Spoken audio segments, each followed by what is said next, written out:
right, it is 12 o'clock on Monday, June 22nd, 2026. We're going to go ahead and call this special called meeting of the McGregor City Council to order.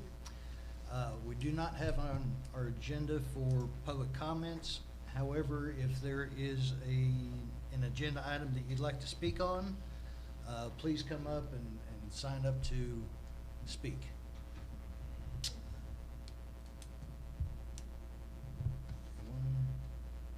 Any takers? Okay. Item 2 is discussion and possible action regarding approval of proposal with Walker Partners to provide professional civil engineering service to the city of McGregor in connection with the Johnson Drive traffic study. Our engineer is not here at the moment. Brian, would you like to get up and speak on that? I'm not aware of the project, sir. Okay.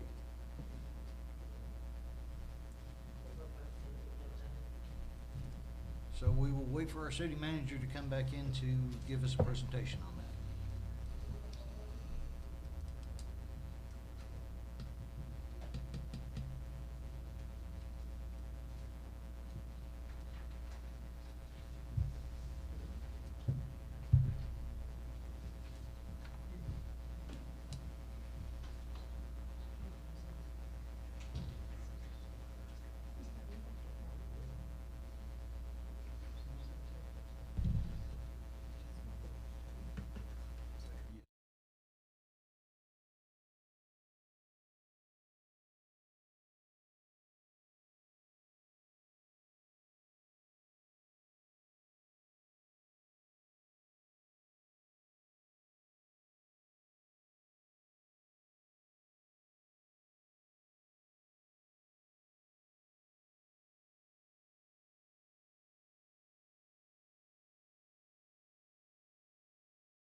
All right.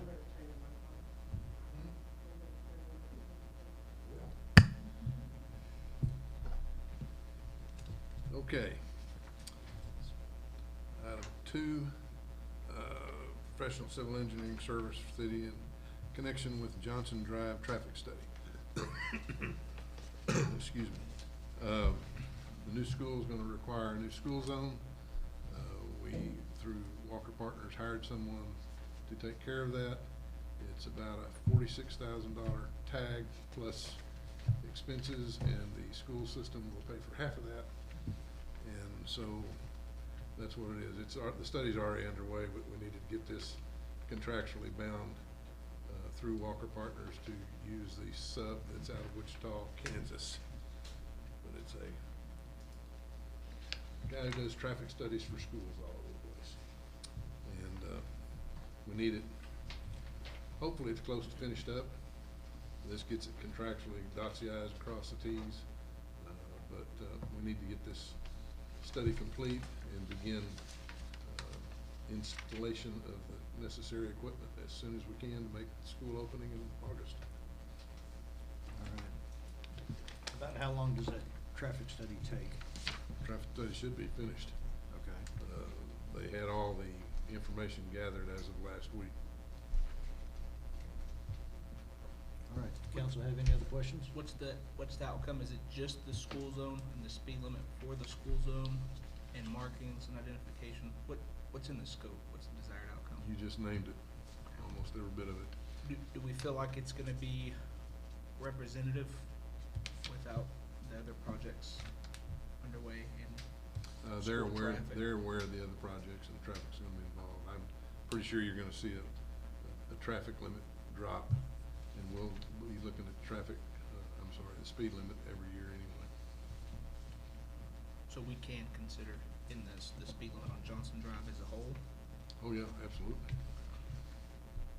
And when we open up the Judith end, we'll be doing it again. I mean, that's gonna be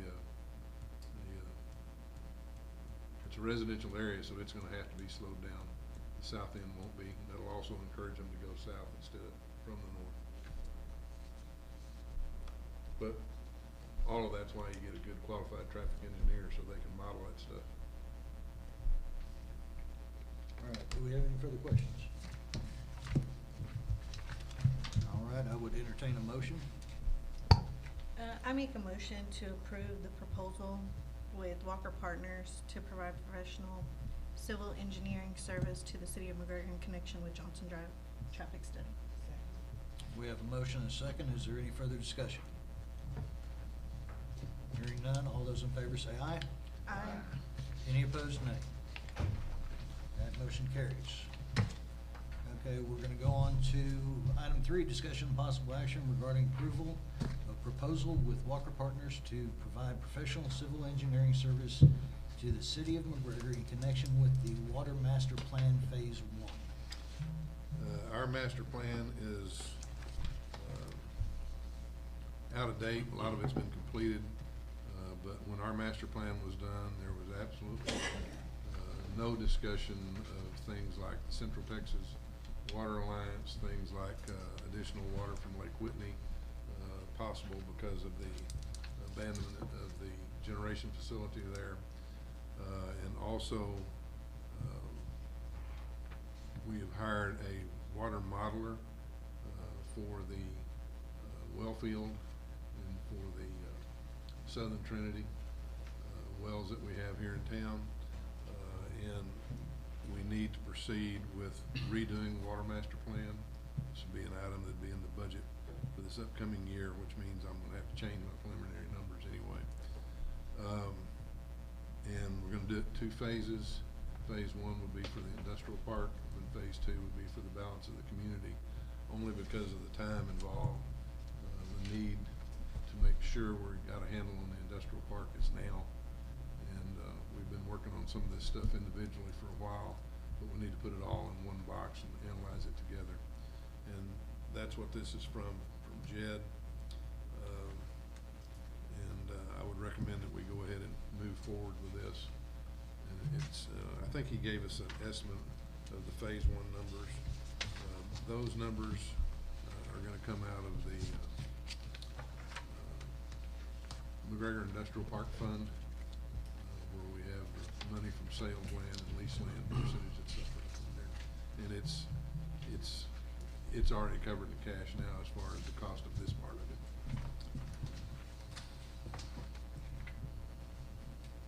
All right, does council have any questions? Under the first assumption, Kevin, it talks about industrial park capacity nearing the end of 26, potentially being high. Of our total water rights of that 3.06, what is the capacity at the industrial park? Well, as you'll recall, you've already authorized a project to extend another meter from Bluebonnet into the park. That will change that number quite a bit. That's the 0.5 MGD. Yeah, that'll change the number up pretty big. 2026 is probably a very conservative estimate, but we wanna make sure we do everything that we can conservatively when you're looking at your water plan. We have 3 wells out there now. Their output is around 300 gallons a minute, capable. So whatever that works out to be. It's serving now. We have to slow it down every once in a while. When we get that extension put in there, that will actually serve probably all of Knopf and that end, and maybe even Messer, or at least one of Messer's. So we're okay in volume right now, but we've got other industry coming in. We got to make sure we get it all covered. Because the jump proposed in 29 to at least 5 for SpaceX, that's a big jump. You're looking at least one, if we use 1.7 now, 6.7, you keep the same reserve at 8. Correct. Now, they've got several, SpaceX individually has several options they're considering now that do not include us. But then we've got the rest of the park we have to worry about. That's why we need to do the industrial park first, so we can get a handle on the overall picture.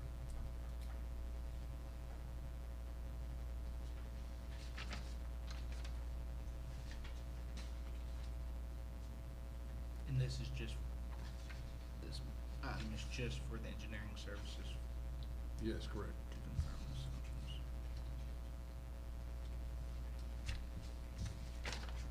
Anyone else? Hearing none, I will entertain a motion. I make a motion we approve the proposal of local partners to provide professional civil engineering service to the city of McGregor in connection with the Water Master Plan Phase 1. We have a motion and a second. All those in favor say aye. Any opposed, nay? Motion carries with one abstention. Item 4, closed meeting. Closed meeting pursuant with Chapter 551 Texas Government Code in accordance with the authority contained in Section 551.071 Legal and Section 551.087 Economic Development. We're going in under legal, under Texas Government Code, Section 551.071 and Rule 1.05, Professional Rules of Conduct, discussion with the attorney on confidential matters. Item B, real estate, under Texas Government Code, Section 551.072. Number 1, discussion regarding sale of land to Project Fidelity. Number 2, discussion regarding sale of land to Project Merlin. And C, economic development, under Texas Government Code, Section 551.087, discussion regarding economic development negotiations, including commercial or financial information received from a business prospect seeking to locate, stay, or expand in or near the city of McGregor, and to discuss economic development negotiations and/or to deliberate the offer of a financial or other incentive to business prospect. So it is 12:14. We will go into closed session.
right, it is 1 minute after 1.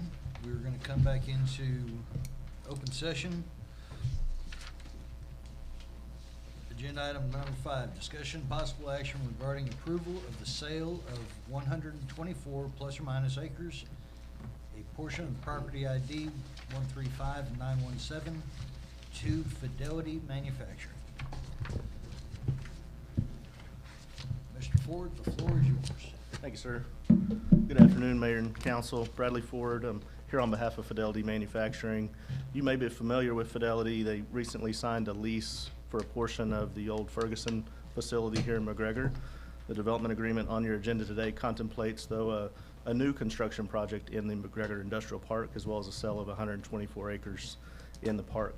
I'm here to provide any answers or questions you might have. We're excited. Fidelity's excited to be part of this community. Feels like there's a lot of good value alignment with McGregor, and certainly appreciative of the staff's work thus far. And I'll take any questions you might have.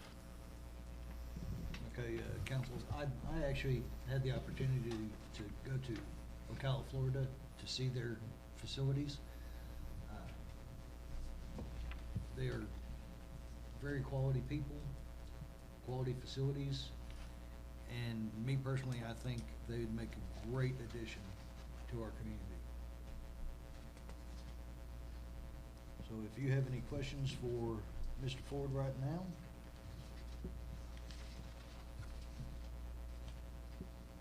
None? All right, Thank you, sir. thank you. All right, does council have any questions or comments? Hearing none, I will entertain a motion. Make a motion we approve the sale of 124 acres, a portion of the property at ID 135917 to Fidelity Manufacturing. Seconded. We have a motion and a second. Is there any further discussion? Hearing none, all those in favor say aye. Any opposed, nay. That motion carries.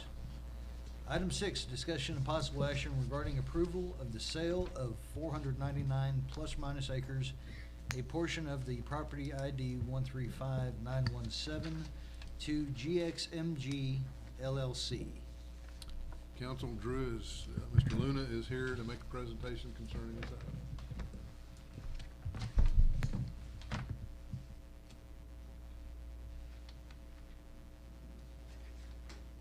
Good to see you all.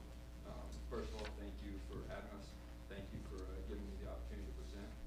This is Project Merlin. It is a 499.45 acre property purchase out of the McGregor Industrial Complex from the city of McGregor to GXMG, which is a subsidiary of Galaxy Digital Inc. In front of you, you also have a development agreement, and in that development agreement, it's a contract that displays the guidelines and also the promises to for Project Merlin moving forward. So, who is GXMG? GXMG is a subsidiary of Galaxy, and Galaxy is a financial services company with a very large data center development branch. Our main campus is called Helios. It's about an hour east of Lubbock. It's in Dickens County, and I think most of you have been there. It is our shining star. It's a 1.6 gigawatt data center complex. It is fully approved by ERCOT, the capacity, and we take a lot of pride and joy in our public safety and also our community relations. So we all have we have a team that is specifically contracted to communicate with the officials and the first responders, and we donate and invest in the 4-H, the FFA, and the school programs. We have local hiring guides, and I think we have 2 job fairs a year where there's a labor shortage out there in Dickens County that is pretty scarce, and so we try to close that gap by hiring local workforce.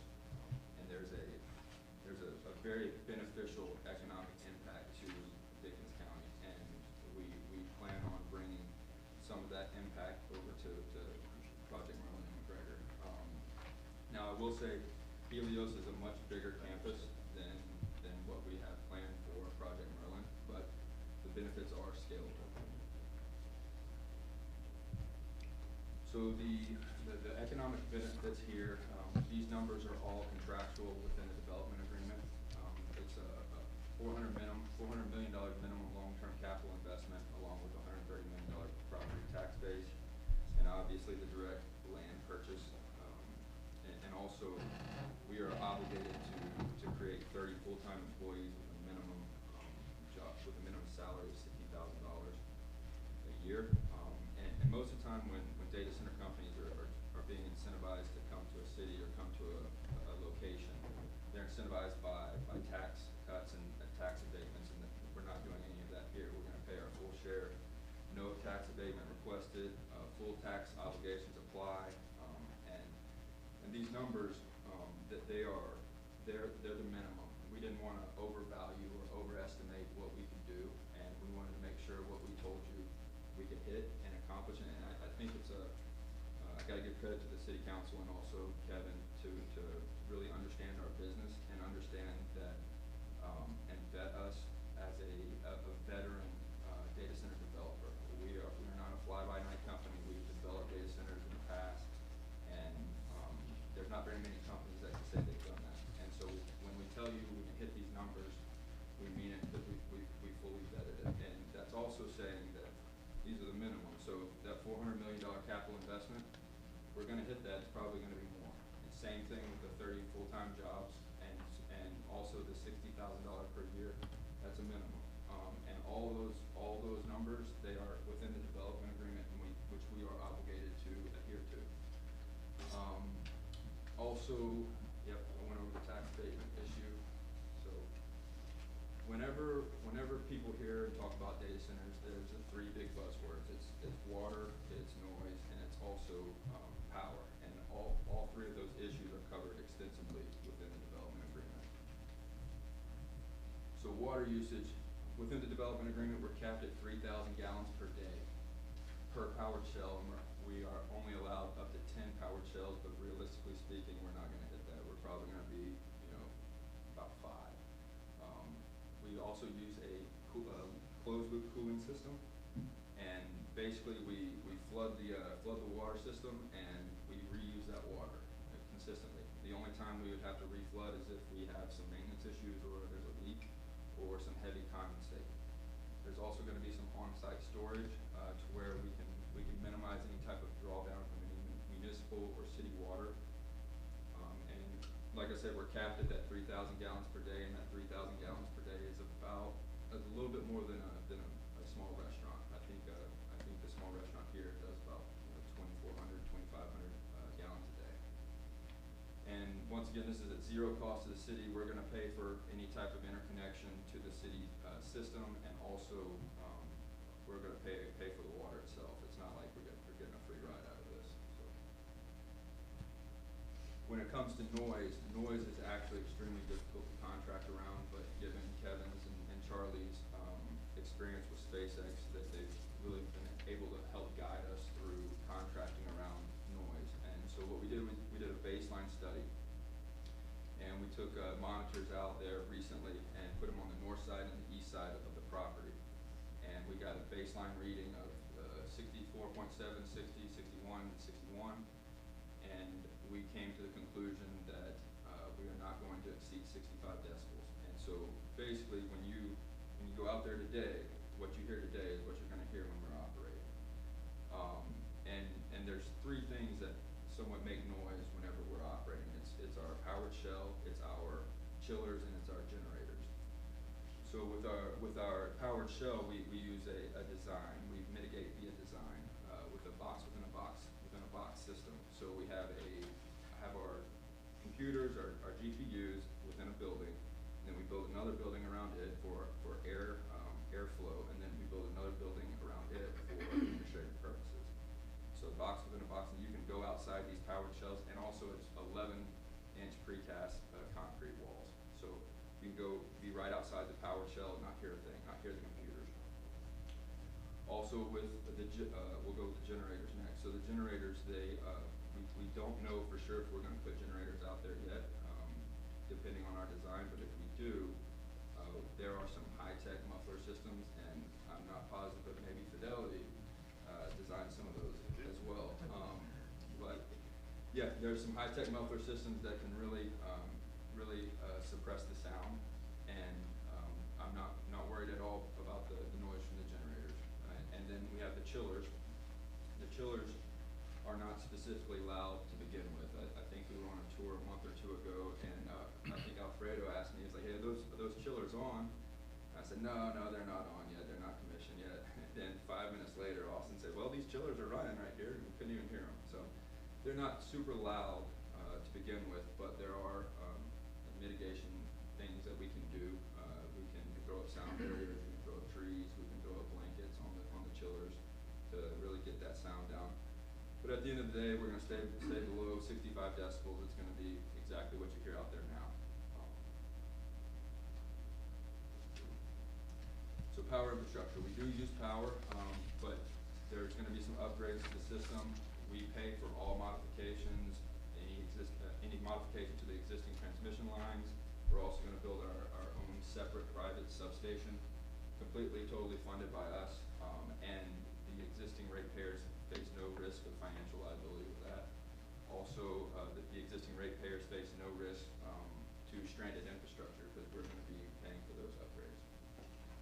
When it comes to reliability, so Brazos is going to own and operate we're going to switch a breaker, and they can shut that, they can flip that breaker anytime they want. I believe we're going to be paying for that breaker, but they're going to own and operate it to where if we have a storm Uri that comes in again and they need to send the power that's supposed to go to us, if they need to send it to somewhere else, they can flip that breaker and send it and curtail it.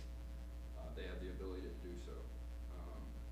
When it comes to infrastructure upgrades, it's gonna come in phases. So you're gonna have phase one, we're gonna upgrade the transmission line to our private substation and pay for our private substation. Then with phase two, we are gonna act as the anchor tenant for any type of local transmission line that will add capacity and additional development within the area.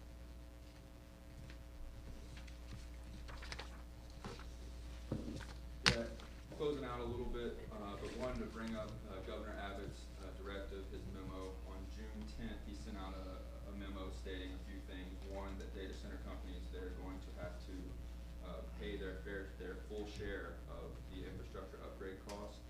Two, they're gonna have to use water efficient technologies like a closed loop system.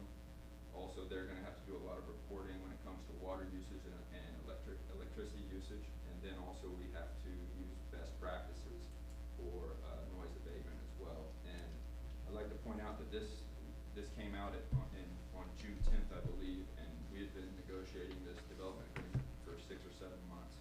So all these boxes were checked way before this directive came out. And a lot of credit goes to the city mayor and the city council, and to have like the wherewithal and the foresight to see these issues and to really understand our business and understand that like we have to have these boxes checked for our citizens, and also we see what's coming down the pipe from a federal and a state level. So kudos to y'all. As we kind of close out, I'd like to thank you for the negotiations. We've had a lot of good conversations. We've had a lot of tough conversations and tough negotiations, but I'd like to thank you for the professionalism that you all have shown in these negotiations. And also, you know, whenever you have any type of construction project or a large construction project like this, you're going to run into issues, and there's going to be little knick-knack things that happen. But with the foundation that we've built over the past, 6-7 months, I think we built a great foundation for communication and cooperation, and we can bypass those issues pretty quickly, I think. So thank you for your time. If you have any questions. Council? I just wanted to, when you look at the slide for Governor Abbott, again, so on there it says no cost shifted to the residential tax ratepayers, correct? Correct. So you guys are paying for all of that? Yes, any infrastructure upgrades that cause us to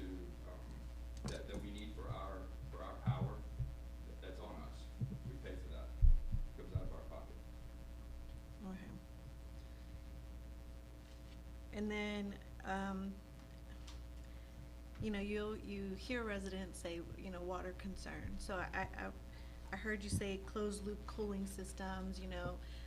For somebody who might not know what that means, can you maybe help to explain like how this, you know? For sure. So at the end of the day, like, we are capped at that level. And we're also going to have on-site storage in case of emergency. And so let's say the municipal, you guys, the city, has to curtail us on water supply. We're gonna have, storage available. But when it comes to like a closed loop system, so we have to charge our systems, our cooling systems with an influx of water. And it just recycles. It's just a loop that goes and recycles. It's like a circular loop that we don't add any more or take any out. There's only a few instances where we would have to continue to add, and that would be some maintenance issues, which we hope we never see, and also some, maybe a leak or a malfunction or some sort of condensate levels that arise. That's the only time when we would have to inject more water into that. So it's an initial surge, which will come from our on-site storage, which isn't going to have any drawdown on the city's water supply. It's gonna come from our on-site storage. We're going to initially energize it, so to speak, and continue to loop it through. So, does that answer your question? Yes, thank you. And then, I know, you know, Mayor works for Blue Bonnet, so I'm gonna put him on the spot for a minute. But water for the city of McGregor, will this affect us at all? How will it come into play? It will not affect us. The city of McGregor is taking about half of its water rights from Blue Bonnet at this time. So our residential usage isn't gonna be affected by this 3,000 gallons a day. If the 3,000 gallons a day, as you heard Mr. Luna say, if that was gonna be too much, we'd have to shut down some restaurants here in town, because they'd be using too much water. The 3,000 gallons really isn't much. Yeah, I remember seeing something from the city of Temple saying one of their major restaurants was about 7,000 a day. So, I mean, we're nowhere near that size, and our, you know, our restaurants are smaller, so that's a good comparison. I hope that the residents can wrap their heads around to know, and then to know that we were only at half capacity of what we're able to use, correct? Correct.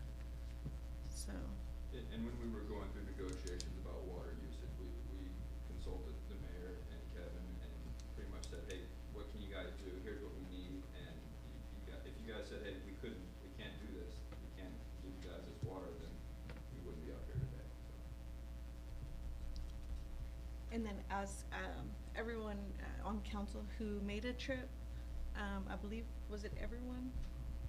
Alex wasn't able to make it, but just as you stated too with Alfredo, the noise, you know, we hear a lot that people are concerned about noise, but I didn't really see that to be a factor either. So, you know, thank you guys for working with our city leadership to make sure that all of our concerns, because we know they're the concerns of our citizens too, were met and put into this agreement. So, you know, I think y'all would be a good partner for us to work with. Okay. Anyone else? All right, if we don't have any other questions, let's go ahead and I will entertain a motion. I make a motion we approve the sale of 499 acres, a portion of the property ID 135917 to GXMG LLC. We have a motion and a second. Is there any further discussion? Hearing none, all those in favor say aye. Aye. Any opposed, nay. Nay. That motion carries. We had one nay. Yes, ma'am. All right, with that, we will go ahead and adjourn at 1:21 PM. Thank you for everybody coming out.